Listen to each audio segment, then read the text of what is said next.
mistakes have been made. Today is actually Wednesday, November 9th, so we're on day 9 of NaNoWriMo, and I was supposed to start this week 2 vlog yesterday. Unfortunately, I did not do that, and honestly, I kind of only have myself to blame. I mean, duh, I do. I'm the one in charge of this. I'm the one doing this. But I mean in terms of I don't really have a great excuse. The other issue, I didn't write a single word yesterday. Now, waking up on Wednesday, I'm like, Leah, why did you do that? Why did you make that decision? I'm so scared now. I haven't looked at my numbers. I'm so scared now that just doing that yesterday completely obliterated the lead that I had created for myself in terms of that buffer. And so now I'm just like, I'm in danger. If I were to give any excuse, it would be because it was election day. It's not a super great excuse, I don't know. I always get weird and anxious on election day ever since like 2020, I feel like. It's just a day that makes me not just like concerned about or worried about the results necessarily, but more just like concerned about everything else, always. I say it's not super an excuse because it wasn't like I was an anxious mess all day. I could have written if I wanted to, but it was a combination of that and just laziness. And perhaps I not pushed myself too hard week 1, but I teetered towards that edge of burnout just a little bit too closely maybe. I ended the week 1 vlog on Monday saying that I did not feel like writing that day, but I did anyways. And obviously I woke up Tuesday feeling the exact same way, and so I didn't. But today's Wednesday. Today we are absolutely going to write, and we're gonna hope that I didn't completely obliterate the lead that I created for myself, and hopefully can maybe gain some of that back again without maybe trying so hard to push myself to get a huge word count. What I did yesterday instead of writing was some householdy things. I had to go drop off a sample, if you will, to Luna's vet. I did some non-writing related, semi-businessy, semi-life planning stuff, super vague, to be talked about at a later date. And then I also did some knitting, which I will show you a little clip of. I will insert that here, how far I got on the blanket that I'm making. But today is gonna be a writing day. Ideally, I don't know exactly how many words I wanna set as my goal for today. What I wanna do first is sort of sit down with the numbers, see where I'm at, do a little check-in on my progress, and then from there, figure out not only today's, but if my weekly goals for the rest of Nano are still feasible, on track, all of that sort of thing.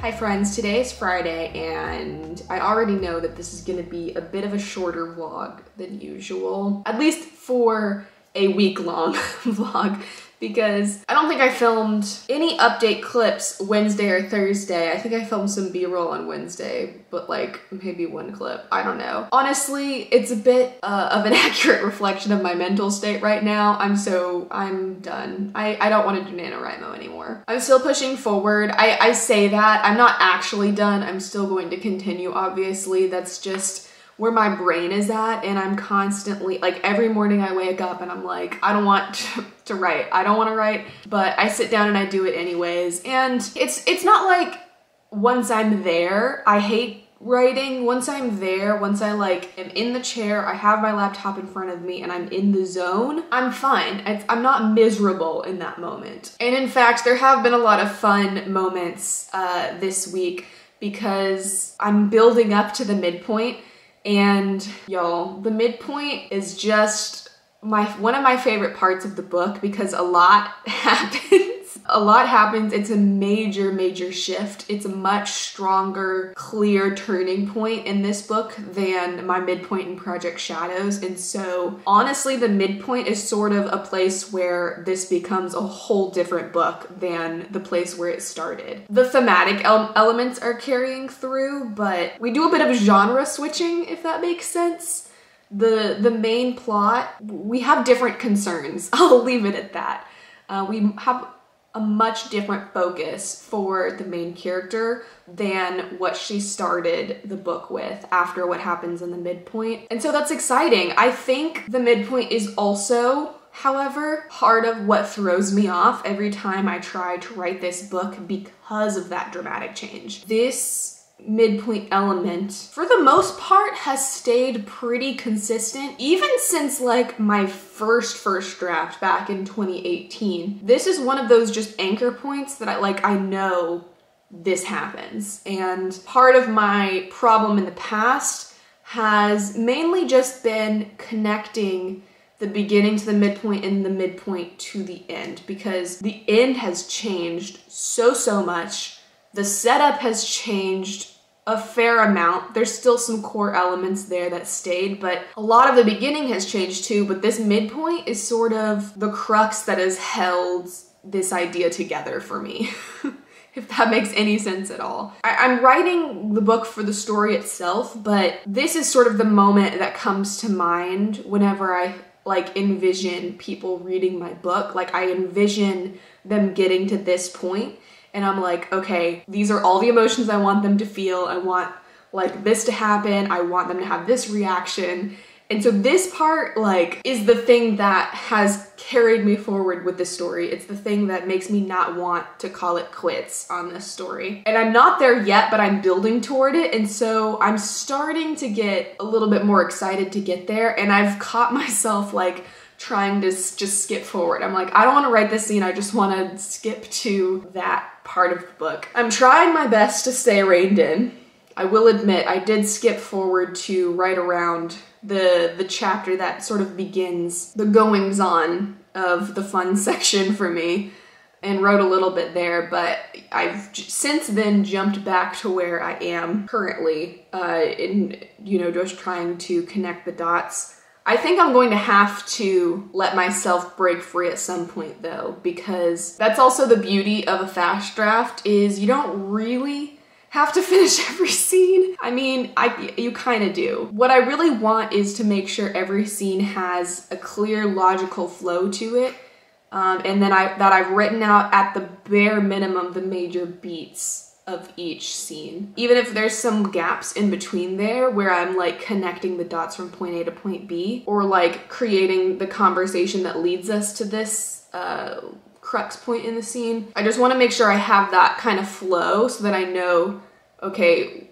how are we getting through this section, and I don't just skip from, okay, we're over here with these people, to, okay, we're doing this now and it's completely different, and there was no in between of how relationships changed or the stakes changed or whatever. That was a long way of saying I'm getting tired of writing, I'm getting tired of NaNoWriMo, but I can kind of see, not the light at the end of the tunnel, because I still feel like I have so much to do for actual NaNoWriMo, but maybe the light at the end of the tunnel for being in a bit of a slump, if that makes sense. I'm hoping that as I enter the midpoint, writing won't be as difficult as it is right now. And hopefully I can use that momentum to build into finishing NaNoWriMo, because obviously once I write the midpoint, I'm kind of in no man's land. And this time I'm for real in no man's land, because the second half of